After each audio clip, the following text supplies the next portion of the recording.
Fortunately, I think we're going backwards versus forward, and it really doesn't matter whether we're talking about corporate America, whether we're talking about the United States, whether we're talking about the world, or whether we're talking about politics. It seems to me that everything is becoming very programmed, or it doesn't exist, and there's nothing from the heart that goes into almost any decision. And this is a pet peeve of mine, just to be honest. I don't mind. I I just don't want people looking at me because and only because I'm a woman about anything. I want them looking at me for performance, good or bad, and I want them to evaluate me that way. But at the same time,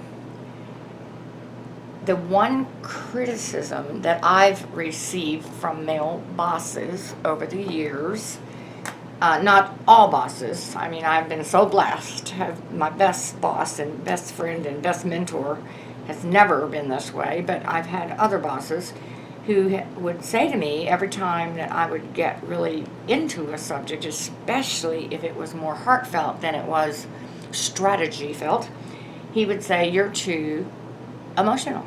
And I would say, "I am not emotional. I am passionate about this subject." It has nothing to do with emotions, really.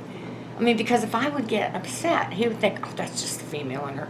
That would drive me crazy, because I could have some of the loudest disagreements and arguments and pounding on the tables with my female friends. They never thought I was too emotional. And we could be absolutely, miles and miles apart on something. But once we discussed it and we came up with a conclusion, no matter who was the boss and who was the, subordinate, if you will, I don't even think in those terms. But once we came to a conclusion, we could walk out the door absolutely fine, as long as I had my say. And I can deal with almost anybody and find some way to work with them. I don't have to love them to death, as long as I can respect some skill or talent or rank or whatever. I mean, I can be respectful and manage, even if we don't share the same philosophies, because I think that having positive differences to offer from people is, to me, that's all diversity and inclusion is about. It doesn't have anything to do with race, color, or anything like that. It has to do, I have this positive strength, you have that one, and if we meld them together, wow, it's pretty darn awesome. I've never dealt with a situation where I couldn't find a way to make a necessary relationship work. The airline industry is so competitive, and the economy's been so weak for so long, kind of like retail and JCPenney. I think that people start making decisions less from the heart because they're so nervous about survival. And here's what I don't get. I don't get why those people don't understand that their employees, if empowered, they're not going to make any huge changes in terms of strategy. The front line, I'm not talking about management, but the frontline employees, they can't make huge changes in terms of the financial picture. They can't make, in terms of strategy, but they can own the solution when it comes to customer loyalty. And why more people don't see that, all you've got to do is encourage them, embrace them, empower them to do it, and show them the way. You don't have to dictate it. It doesn't have to be, okay, these are the 12 steps you're going to follow, but you just have to give them examples, kind of make heroes out of others that are doing it. And we've done that here for, 43 years and done it very successfully, so that people really own the brand and the culture. I started as a secretary, and no one wants that title anymore. It kind of hurts me. Don't have any anymore. I know. Them all. I know. But the truth of the matter is, it was the best learning platform. It was like anything else. It was what you made of it. And I loved it. And I got to do more. Now, I was lucky that I had people that were willing to kind of let me, try anything I wanted to try. I was very blessed in that way because a lot of people aren't. But I sort of was raised through grassroots efforts. And to me, now some people poo-poo me when I say this today, but to me, that's what Southwest is a grassroots effort. And if Southwest was based on anything, it was based on the Golden Rule.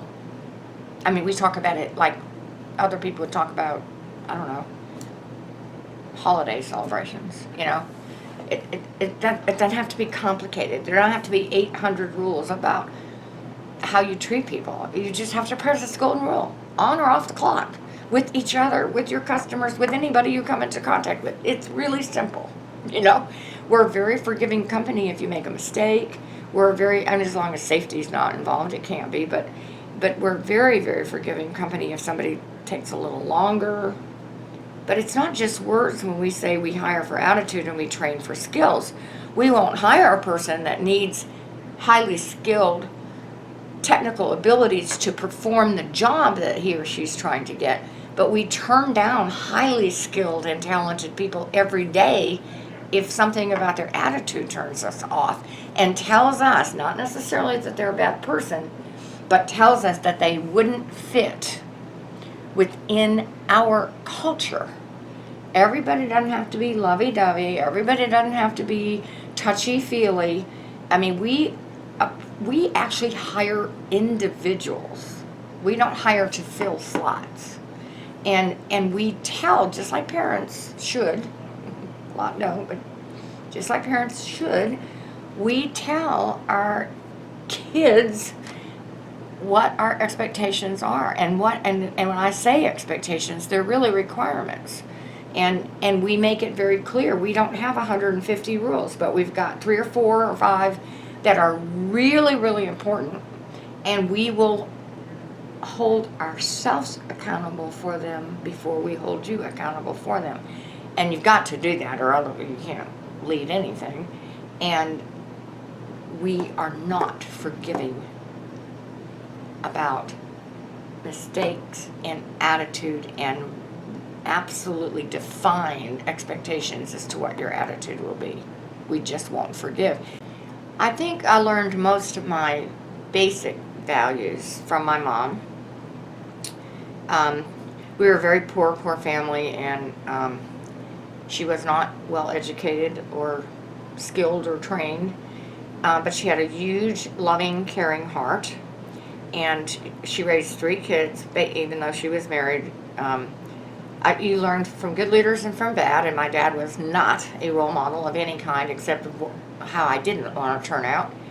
And so she basically raised, fed, and clothed 3 kids herself as a key punch operator. And the old-fashioned, she'd come home with ink all over her fingers. She had a high school education. She taught me, basically, she taught me the Golden Rule. I don't know that she ever used that expression, but she taught me that if you treat others, basically, with respect, you will get it back. She also taught me not to be ashamed that we were poor, didn't have a lot, as long as you were clean and you held your head high and you worked hard, that's what life was about. And you worked hard and you appreciated what you got as a result of hard work. I've had to look dear friends in the eye and tell them that they couldn't keep a job because of something they'd done, or whatever, or I couldn't recommend them for another job because of whatever, and I've still retained the friendship, and that's hard. But if you're just honest with people, I think the worst thing you can do, I think the worst disservice you can do is not tell. I used to argue with the people in our people department, which is our HR function. I used to argue with them that I didn't want to define things. Even in the Nuts book, which Jackie and Kevin Freiberg wrote on Southwest, they came to me and said, well, what are your core values? And I said, we haven't defined them.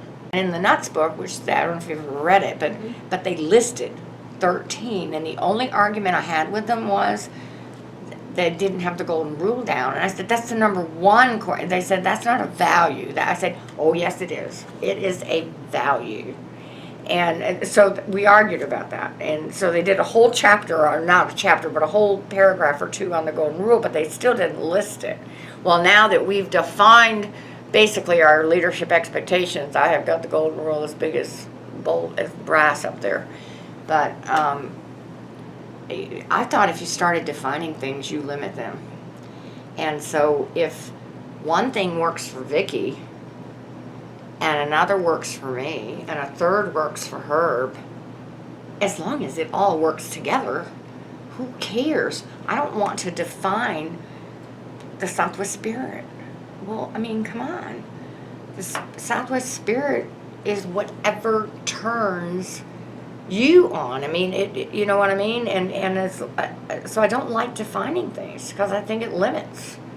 So I didn't really want to describe we came up with what we call living the Southwest way, and that may be in the book, I can't remember, but it's basically 3 things: having the warrior spirit, the fun-loving energy, and the servant's heart. And that says it all. And yes, do we talk to our employees about what those mean and how they can be manifested? Yes. But we don't say, you have to smile 24/7, or you have to whatever, say ma'am and sir. We don't do that, because what works for one might not work for another either. My passion is really customer service. It's not airline, not retail, it's customer service delivery. And so if you take my values, I'd never even heard of servant leadership until I read Peter Greenleaf's book, and yet I think I was already a servant leader because I actually like to serve. And I don't mean to be subservient. I like to serve causes. I like to serve and solve issues. I'm a firefighter. I don't have a ton of expertise at anything, but I will plug away at a problem for as long as I can stand it, and and try to come up with a solution. And I just believe that most issues can be solved if you really study and work at trying to work together. Team playing, I guess, is more, and I can take terrible, not correctable depth perception problem. And I've never driven a car, ever, for that very reason. If I got on the road, everyone else would have to get off. I can barely make it up and down stairs. So, when all of my friends, especially, when you get in 7th and 8th grade, and freshmen and sophomore, they're either cheerleaders or they're playing on sports teams or whatever. Well, I couldn't jump and be a cheerleader if my life depended on it. I tried, but I couldn't do it, and I was a klutz at that too. So I thought, okay, I want to be part of these things. I want to be part of the team, but I don't know how to do it. And that's how I got into thinking of ways that I could be part of the support, but not actually participate in what the sports were about. And that's literally, I would start doing, I am a sentimental slob at heart, so I'd start doing congratulatory cards, and I'm not artistic or anything, but just things, and I'd plan the parties, whatever. That was my way, and that I just sort of carried that into my job as a legal secretary. I never worried about pay or title, ever. I always wanted to make a positive difference, and I always wanted to be treated fairly. I didn't care if somebody made, I don't even know, but $2 an hour more than I did or whatever, as long as that person, he or she, was contributing. What I didn't like was if somebody was being paid more and they weren't contributing. That's about the only time that I ever got kind of bent out of shape, and again, I wouldn't go in and tell anybody they had to raise my salary. I would just leave if I didn't think I was being treated properly. But it taught me a whole lot. It's almost hard to tell. I'm not saying we never fight with our unions. We're 86% unionized. That's unbelievable, right? And we're so well known for our good relationships, labor relations or employee relations. But if you walk into any other organization, airline or not, doesn't matter, unionized workforce, basically, you walk into a room where there's management and non-management, we don't even think in those terms, really. I mean, we have titles, but they don't mean anything. And I've done this when I used to work at law firms. I've walked into union negotiations at other organizations with my lawyer boss. You walk into the room, whether it's big or small, and you know instantly who is management and who is labor. And you can cut the tension with a knife, especially if they're in the middle of negotiations. At Southwest, you could be in the middle of a ferocious negotiation over something or somebody or some work rule or whatever.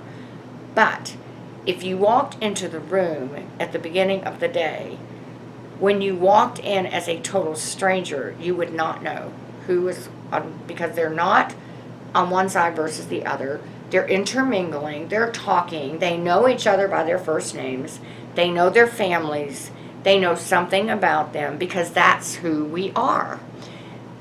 Do we argue? Yes. But do families argue? Yes. Do we have disagreements? Yes. But there's such a trust there. The only legacy really that Herb ever wanted to leave was a legacy for his kids and his grandkids and for all employees' kids and grandkids. And he never wanted to be, really, he never had a goal to be the biggest. He never had a goal to be the most profitable. But what he did was he wanted to be the best. He wanted to be the best in terms of employee culture, and he wanted to be the best in terms of customer service and delivery. And Southwest was a cause. It was a mission. It was a cause for him. And it is for most, at least. I can't tell you what a person feels like coming in today, although I'm still talking to all the new hire classes because the department has asked me to do that. But I can tell you that